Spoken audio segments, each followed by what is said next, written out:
Barron Trump stood tall, his sharp blue eyes locked onto the group of reporters circling him like vultures. They had been relentless all evening, throwing loaded questions and sneering remarks, hoping to get a reaction. But Barron had learned from the best. It all started when Clint Eastwood, a close family friend and someone Barron considered a godfather, made an appearance at a charity event in California.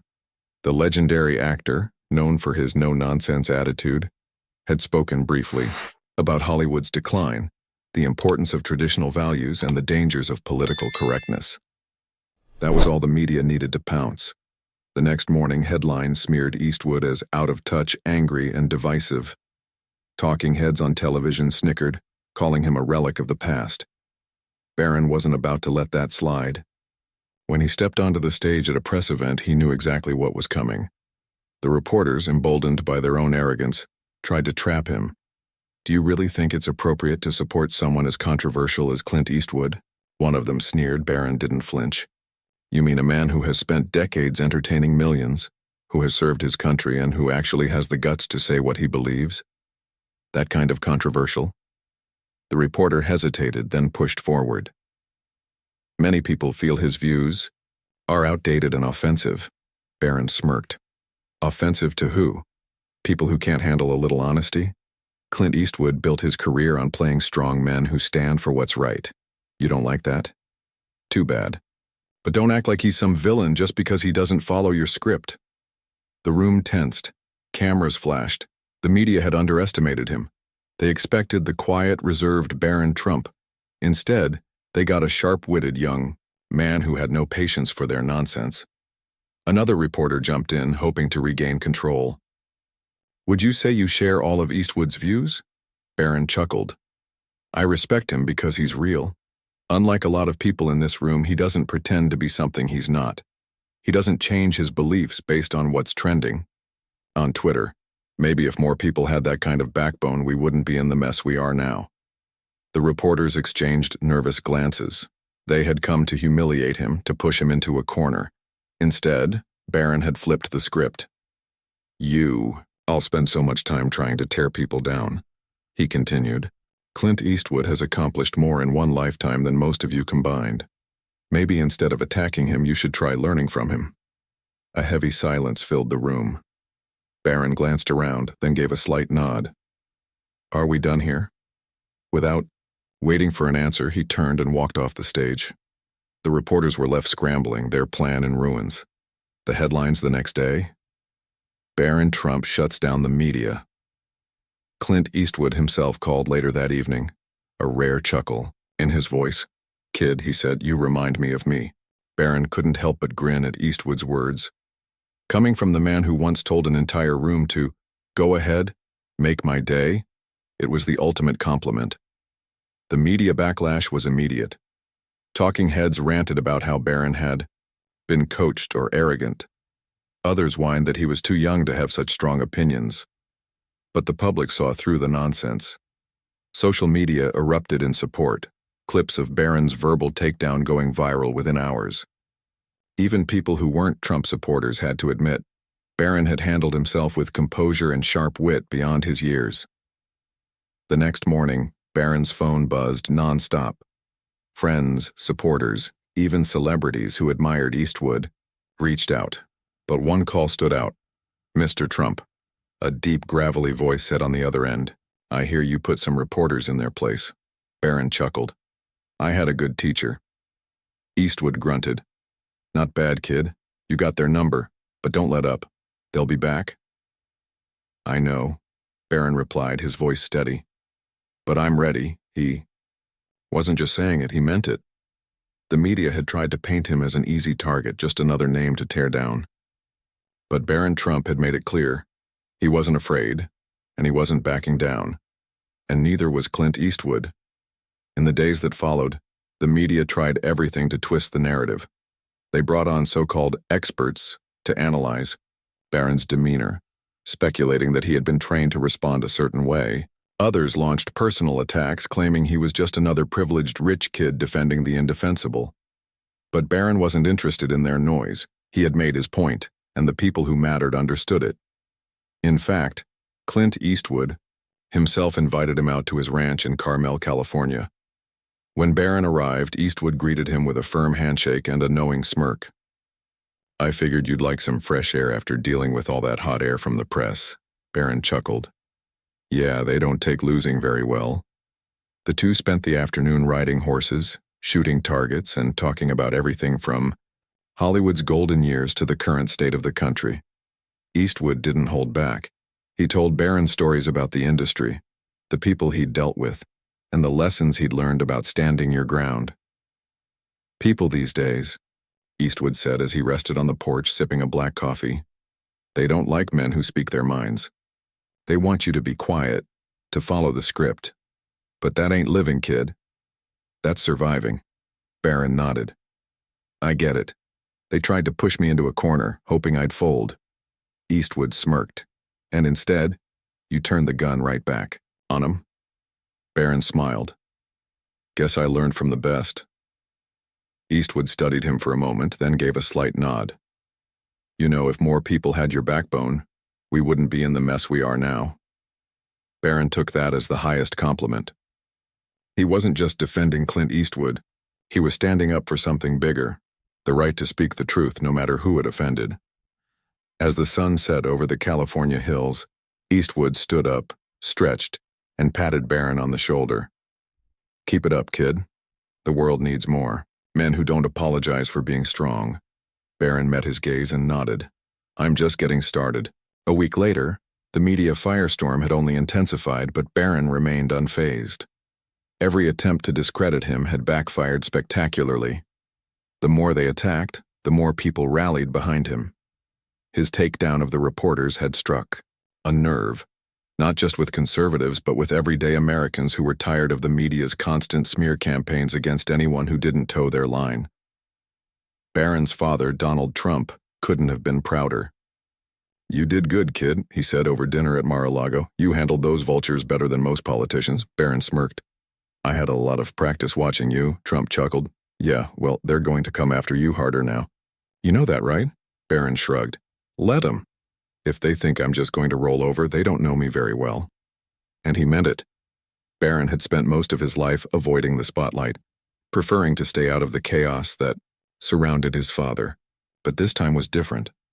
This wasn't just about him. It was about principle.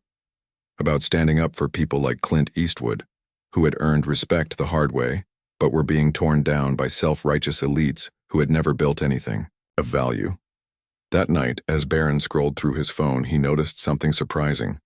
Messages from celebrities, athletes, and even a few journalists who privately respected what he had done. Some were afraid to say it publicly, but they wanted him to know they were on his side. One message stood out. It was from an unknown number, but the text was simple.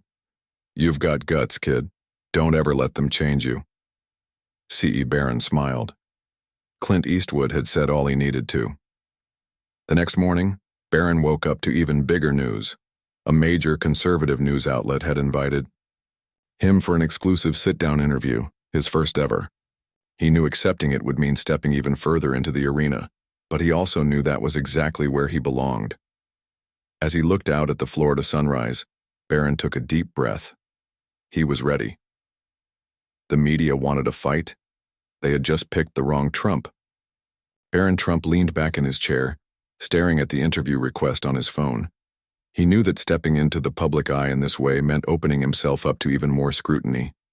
The media was already foaming at the mouth, desperate for another opportunity to twist his words. But at this point, he didn't care. He had spoken the truth once, and he'd do it again. Later that day, he called Clint Eastwood. "Think I should do it?" Barron asked. Eastwood chuckled on the other. "Anyway, kid, I don't tell people what to do, but if you're asking me..." "Yeah, you hit him once, might as well keep swinging." That was all Barron needed to hear. He called the news network and accepted the invitation. The interview was set for the following week, and the anticipation was already building. Some were eager to hear what he had to say. Others were sharpening their knives, waiting for the moment he would slip up. When the day arrived, Barron walked onto the set with calm confidence. The interviewer, a seasoned journalist known for grilling conservatives, didn't waste time. Barron, you're young, but you've already become a controversial figure, the interviewer began. Why step into the political arena now? Barron smirked. I didn't step into it. They dragged me into it when they tried to take down Clint Eastwood. I just decided I wasn't going to sit there and let them. The interviewer nodded, leaning. Forster. But many argue that Eastwood's views are outdated, that he represents an era that no longer fits with modern society. Barron didn't hesitate. That's the problem. People think strong values, honesty, and self-reliance are outdated. Maybe if more people had Eastwood's mindset, we wouldn't have a society full of people who fall apart at the slightest disagreement. The studio fell silent for a moment. The interviewer regrouped. Some critics say you're just defending him because of your family's political stance. Barron raised an eyebrow. So standing up for someone you respect is now a political stance? Interesting. If a Hollywood actor from the left said the exact same things Eastwood said, the media would call him brave and bold. But since it's Clint Eastwood, he's suddenly a problem? That's hypocrisy, and I think most people can see right through it. The interviewer shifted in his seat. Barron wasn't just prepared, he was in control. The conversation moved through different topics: cancel culture, Hollywood, and the media's role in silencing people who didn't fit their narrative. Through it all, Barron remained poised, delivering sharp, well-thought-out responses that left no room for spin. By the time the interview ended, social media was already ablaze. Clips were being shared, comments were flooding in, and the reactions were split right down the middle. His critics were furious, accusing him of being entitled and arrogant. But his supporters? They were louder than ever. Later that evening, as Barron checked his phone, a call came through. His father. You crushed it, kid, Trump said with a proud chuckle. I knew you had it in you. Barron smiled. I just said what needed to be said. And that, Trump said, is why they're scared of you. Barron leaned back, letting those words sink in. He hadn't planned on any of this. He never set out to become a voice for the people who were tired of the media's double standards. But now that he was here, he wasn't going anywhere. In the days following the interview, Barron Trump's name dominated headlines. The media, still reeling from how effortlessly he had dismantled their narrative, scrambled to regain control. Opinion pieces flooded in, calling him everything from dangerously well-spoken to a rising conservative firebrand. Meanwhile, his supporters were energized. Clips from the interview had gone viral, with millions of views pouring in. People who had never paid much attention to Barron before were now looking at him in a whole new light. At Mar-a-Lago, Barron sat in the lounge with his father watching the coverage. Trump leaned back, sipping his Diet Coke with a grin. You know, kid, I think you just made yourself a real problem for these people, he said. Barron chuckled. They were expecting some quiet, privileged rich kid they could walk all over. And instead, Trump said with a smirk, they got another Trump who doesn't back down. Barron's phone buzzed. Another message. This one was from Clint Eastwood. Nice work, kid. You just made my day. Barron grinned. He could practically hear the legendary actor's gravelly voice saying it. But he also knew this was just the beginning. The media wasn't going to let this slide. They would dig, they would attack, and they would try to wear him down. Let them try. Barron Trump had stepped into the ring, and now that he was here, he had no plans to step out. The attacks came fast. Mainstream media outlets rolled out hit pieces, desperately trying to paint Barron as dangerous and privileged. Some dug into his past, trying to find anything remotely controversial. Others speculated that he was being groomed to follow in his father's political footsteps. Late-night hosts mocked him, calling him a wannabe tough guy. Barron saw it all, but instead of getting angry, he laughed. They're panicking, he told Clint Eastwood over the phone one evening. They expected me to disappear after the interview. Instead, I'm still here. Eastwood chuckled. That's how you know you're doing something right, kid. If they ain't mad, you ain't. Hitting hard enough. Barron knew Clint was right. The media thrived on control, and he had shattered their carefully constructed narrative. But he wasn't done yet. If they wanted a battle, he was more than willing to give them one. Days later, a major conservative conference reached out, inviting him to speak. At first, Barron hesitated. Public speaking wasn't exactly his thing.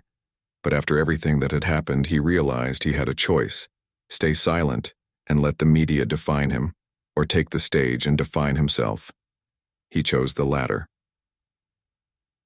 When the night of the event arrived, the energy in the packed auditorium was electric. The crowd roared as Barron walked onto the stage, standing tall behind the podium. Cameras flashed. The world was watching. He took a breath, then spoke. They told me to sit down. They told me to stay quiet. They said I was too young, too privileged, too inexperienced to have an opinion. But here's the thing. When I see the media trying to tear down a man like Clint Eastwood, a man who has done more for this country in one lifetime than most of these so-called journalists ever will, I'm not going to sit back and let it happen. The crowd erupted in cheers. Barron continued, his voice steady, his tone firm. The truth is, they don't fear Clint Eastwood. They fear what he represents: strength, independence, and the courage to speak the truth no matter who it offends. And they fear me for the same reason, because they know I'm not afraid of them. They know I won't play by their rules. The applause was deafening. Even the media in attendance, though trying to look unimpressed, knew they were witnessing something big. Barron finished with a final message. They thought they could intimidate me. They thought they could silence me. But they forgot one thing.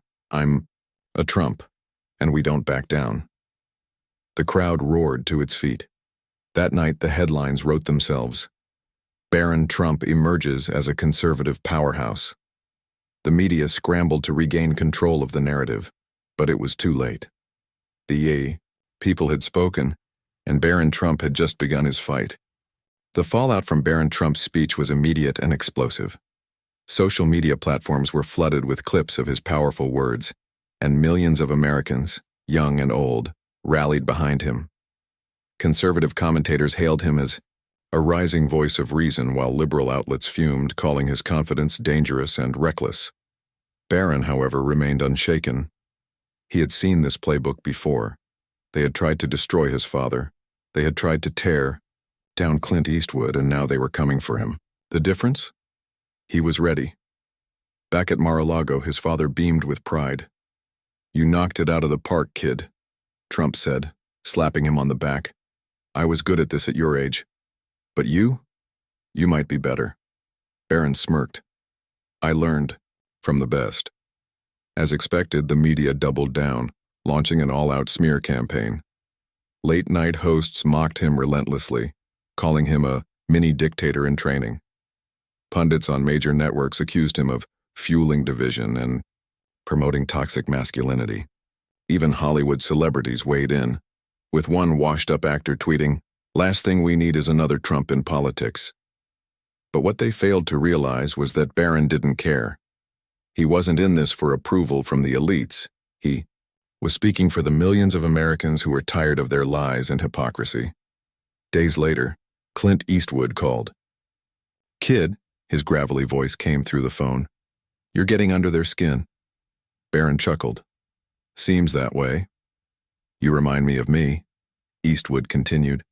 "Back when I told Hollywood to shove it, they did the same thing to me. But you, know what? The people, real people, stood by me. And they'll stand by you too." Barron nodded, taking in the words of the man he had always admired. "So what's next?" he asked. Eastwood chuckled. "That's up to you. But if I were you, I wouldn't stop now."